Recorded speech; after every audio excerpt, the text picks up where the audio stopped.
мисалга мурунку убакка караганда азыркы убакка кыйла жылыш бар да. Менин атым Эрмек, технический пожарно-спасательный колледжде окуйм. Канчанчы курс болдуң? Экинчи. Бул жигит мындай турганы менен бул спорттун мастери. Ассаламу алейкум, урматтуу биздин Кыргызбай YouTube каналынын катталуучулары, урматтуу Москва жергесинен көрүп жаткан жердештер, саламатсыздарбы? Видеого лайк басып коесуздар. Кадимкидей эле Тулпар Кайымов фондунун жетекчиси Абулкай агабыз мына Мышамбек Кочкоров агайыбызды алып келип, мына бүгүн жаштарды башын бириктирип, топ кылып, мына буйруса жакшы сөздөр болот. Анықтан биз менен чогуу болуп туруңуздар. Биздин өлкөдө президент Жапаров, анын досу Камчек Ташиев жана ушулар баштаган өлкөнү башкаруучулар кандай иштеп атат деп ойлойсуң? Өнүгүү бар деп ойлойсуңбу же жок деп ойлойсуңбу? Сенин оюң кандай? Бар. Кантип ошо бар деген нерсени кайерден ойлойсуң? Мисалга мурунку убакка караганда азыркы убакка кыйла жылыш бар да. Мисал жылышты кайерден байкадың, айтчы? Мисал жылышты көп эле жерден байкадым. Мисал көп эле нерселерди жасашты. Бул жака мурунку эме кылганга караганда. Бирок бир четинен жылыш дагы бар, бир четинен башка неме да бар да. Мисалга биз бул жакта иштеп атканыбыз максатыбыз ошол жака өзүбүздүн немебизди алдыга сүрүшкөн максат. Сенин атың ким? Кайыр, Канчадасың? 26-да. Окудуңбу, окубадыңбы? Жок, Иштеп жүрөсүң, а? Сенчи? атым максат. Ошону окудум. Колледжде. Эмнени окууну бүттүң? Юридикалык колледжде. Юридик колледжди бүттүң да андан ары окуя койдуң. Эмне иш кыласың азыр? Такси кылам. Такси? Сенчи?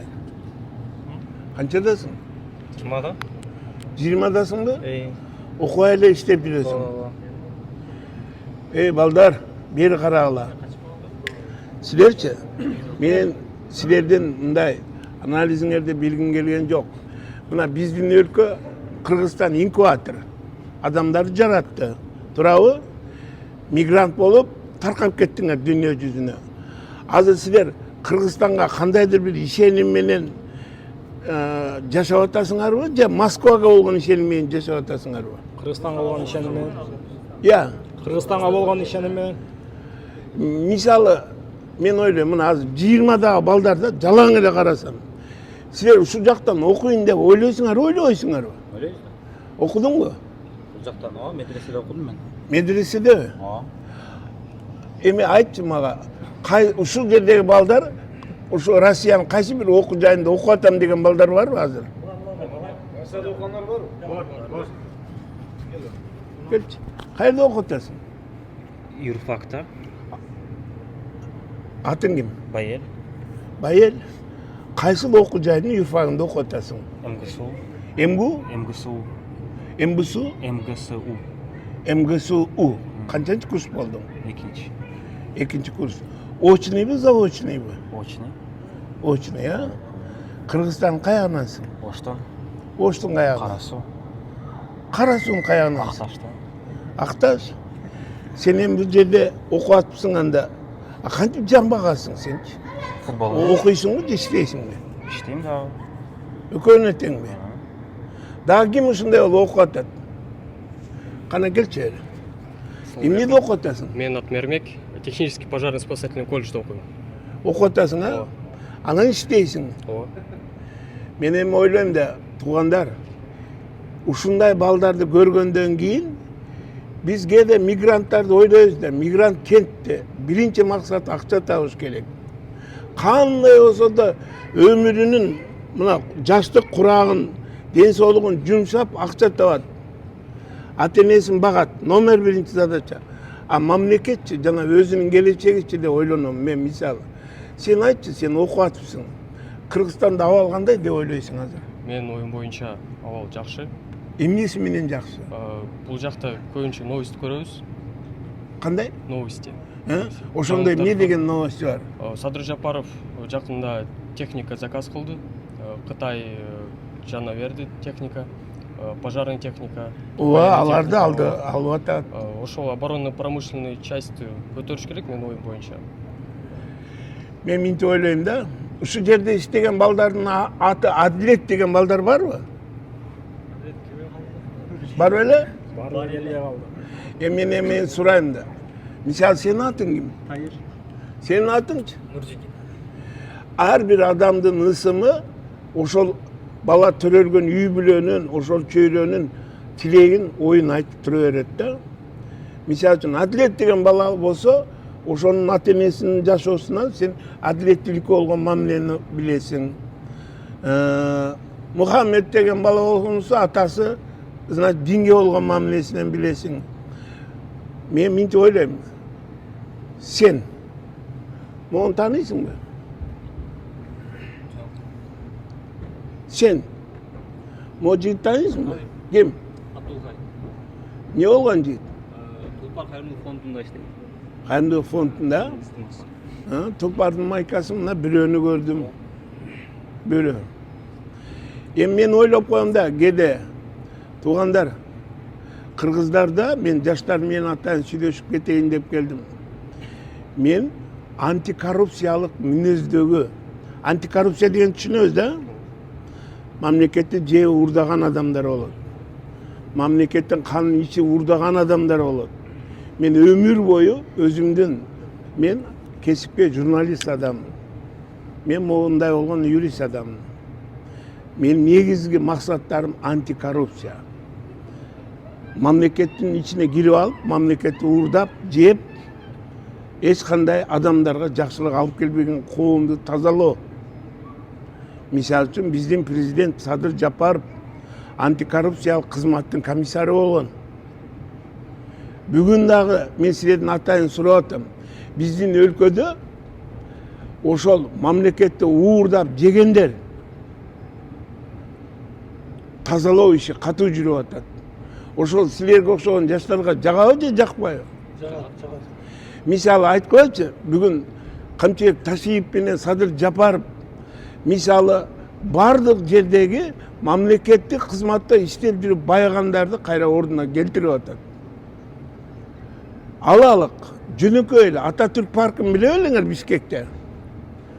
Ошол жерде 200 киши парктын четинен кыркып үйлөр салып алган. Бүт байлар. Ошону кайра алабыз дагы бузабыз дейт. Ошо туурабы же туура эмеспи? Туура. Ошо байларга жараша берет, байлар жей берет, байлар байый берет деген саясатты бүгүн биздин өлкөдө токтотуп атабыз ушуну. Бардыгыбыз бирдей бололу. Мисалы үчүн ар бир жарандын укугу бирдей болсун деген бар. Мисалы мен ушул жерде туруп, мына 20-25 балдар турат. Ушул жердеги балдар мен өзүмдүн айыл өкмөтүндө жашап, мен жер участогун алып, анан ушул жака келдим деген балдар барбы?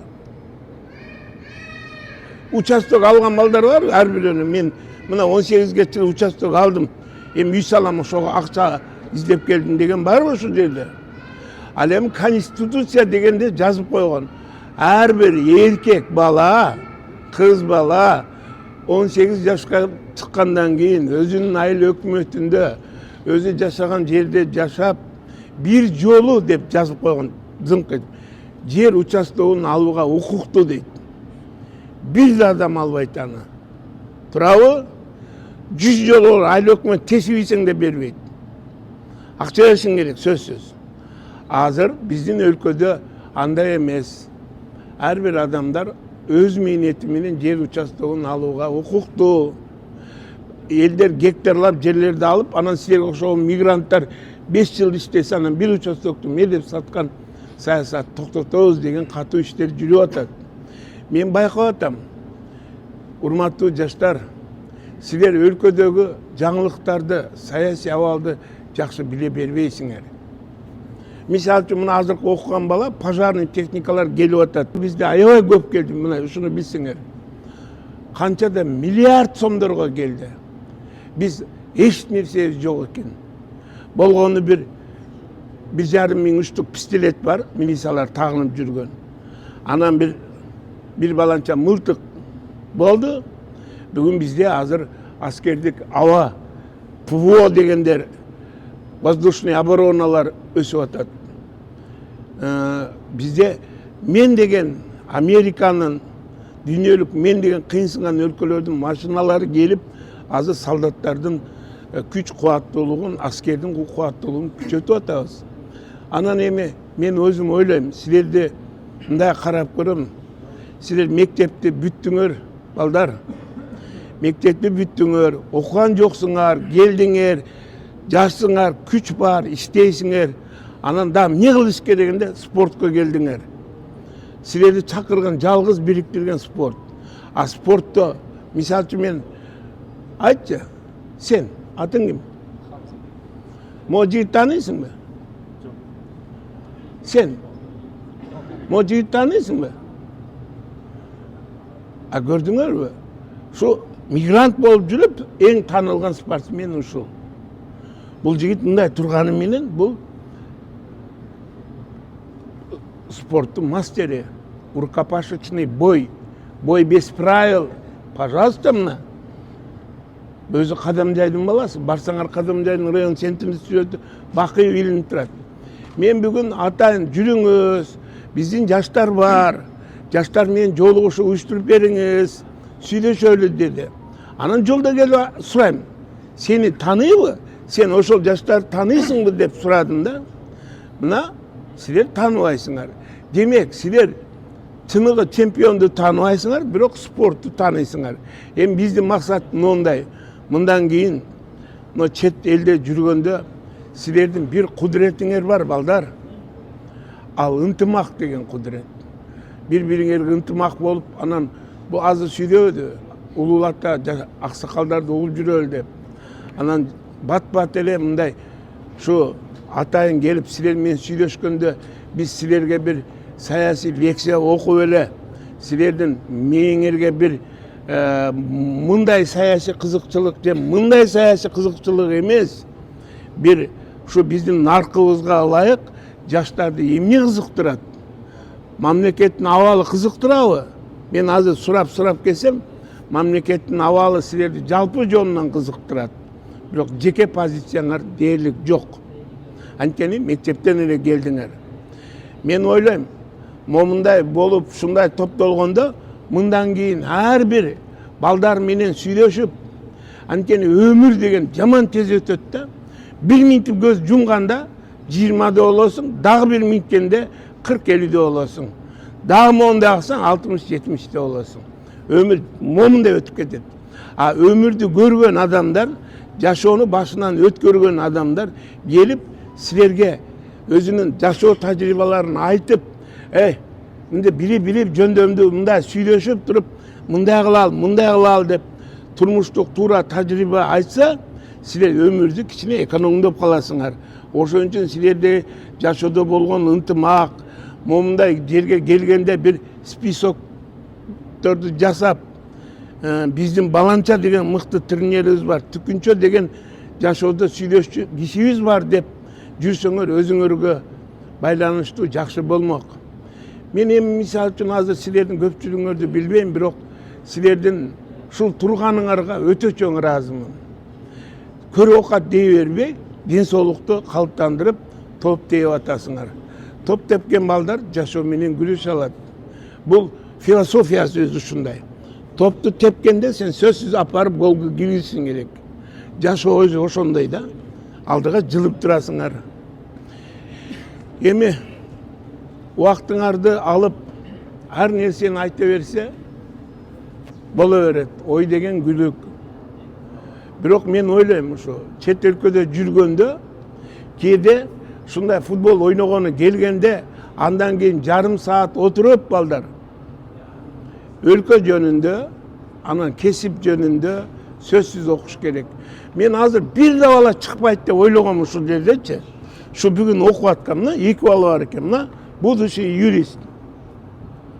Көрсө жөн жүрбөй окууну да кош алып кетти. Экинчи бала, мына могу жигит, монун абдан туура окуп атыптыр. Азыр биздин жашоо өнүгүп азыр өлкөнүн ичинде өрт коопсуздук деген маселе муу жерден турат. Качан көрсөң Ош базары менен Дордой дагы бир жерлер өрттөнгөн. Россиянын Токой өрттөнөт, биздин базар өрттөнөт. Анан Россиянын Токою бул табыгый эмелерден өрт жүрөт. А биздин базарларды коррупция өрттөйт. Сөзсüz көчүрүш керек, базардын баасын көтөрүш керек дегенде эле жинге тийген ким бар өтөшөт. Биринчи кезекте атайын жасайт. Анан ушундай болуп, ушул жерде азыр жарымыңар окуп, жарымыңар иштеп жүрөбүз десеңер, биздин Кыргызстан чынында эле өнүгүүнүн жолуна түшкөн болот элек. Тилекке каршы мына жерде азыр 50 бала турса, 2 бала гана окуйт жана иштейт. 48 бала негизги максаты акча табыш.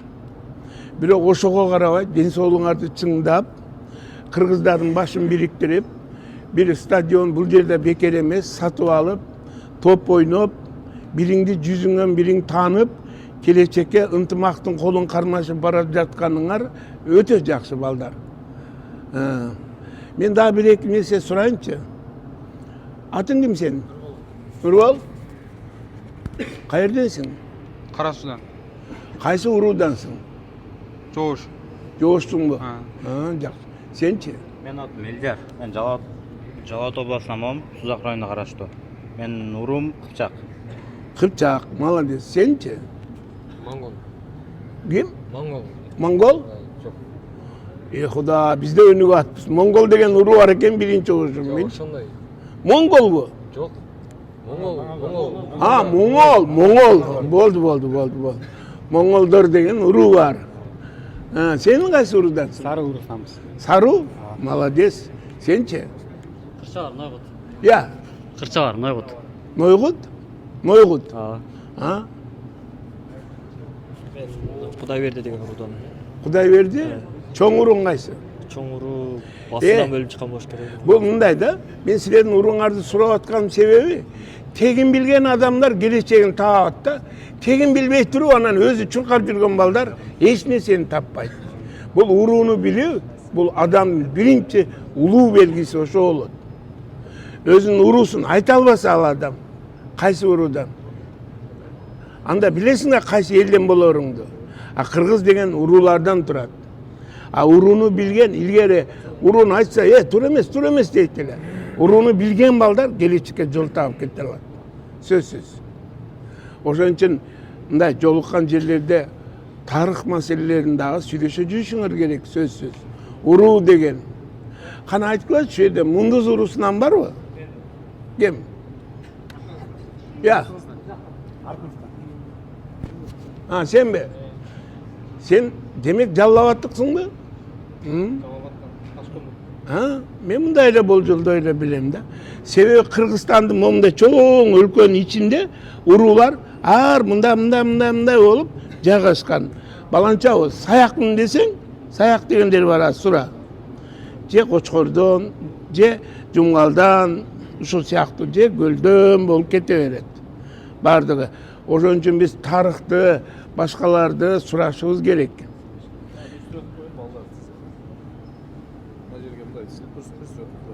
Сүрөтпү? Мына поляга мындай тургула эле жигиттер, вообще бир сүрөт кылып коелу. Кармап алган керек. Балдар саясий жактан таксалтуу керек адамдардычы.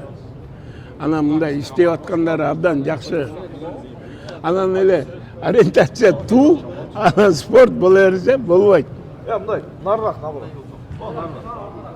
Баарын көрүнө турган болуп, чоң болуп тизиле бергиле. Футболисттер жаман тизилген, жакшы билесиңер.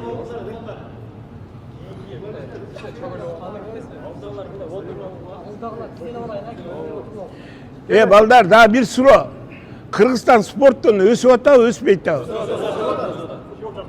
Молодец. Хотя ушу жагы чын да. Кеме, Рустам. Гана келгиле.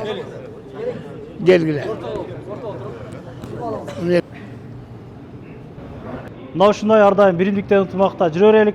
Видео жакса лайк басып, группалар менен бөлүшүп, өз ой пикириңиздерди жаза кетиңиздер. Аябай көп тема козголду, мисалы мына Кыргызстандын өнүгүүсү боюнча жана башка темалар боюнча биздин бул жактагы бир туугандарыбыз иштеп эле жөн калбастан бул жакта окуп дагы эмгектенип мына топ спорт элдин башын бириктирип мына ынтымакта бүгүн чогулуп отурабыз. Ар дайым биримдикте ынтымакта бөлүнүп жарылбастан жүрө берелик. Көрүшкөнчө ассалому алейкум. Анан дагы мекендештер кимдир бирөөлөрдө кирди чыкты маселелери болуп, ишеничтүү адамдарды таппай жаткан болсоңуздар, мен ушул жерге Сүйүн агамдын номерлерин коюп койгонмун. До конца айдайт, келгенден кийин 3 айга коюп берет, чыкпай туруп чорныйдан базадан текшерип берет. Ушул окшогон 7 орундуу Альфард Сианалар менен чыгып келесиздер. Сүйүн кирди чыкты ушул жерге коюп койдум.